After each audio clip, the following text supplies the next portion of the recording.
झारखंड में एक बार फिर शराब नीति में बदलाव की चर्चा शुरू हो गई है। दुकान के लिए लाइसेंस निर्गत करने की पुरानी व्यवस्था को लागू करने पर जोर दिया जा रहा है। हालांकि वर्तमान में सरकार आउटसोर्सिंग के जरिए काम कर रही है और रेवेन्यू भी 100% अचीव की जा रही है। वहीं सभी एजेंसियों का वर्क परफॉर्मेंस भी देखा जा रहा है और करेक्शन के निर्देश दिए गए हैं। करेक्शन नहीं करने पर पेनल्टी और ब्लैक लिस्टेड करने की भी चेतावनी दी गई है।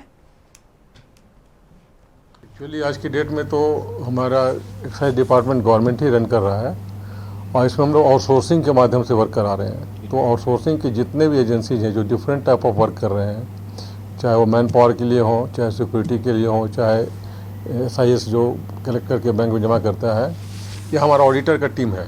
तीन लोगों से हमारा एग्रीमेंट है और उस एग्रीमेंट को 100% कंप्लायंस करें, उसका वेरिफिकेशन कर रहे हैं हम लोग और इंश्योर कर रहे हैं कि वो पूरी तरह से तत्परता से वो अपना रिजल्ट करे, दे, हमारा रेवेन्यू 100% हो।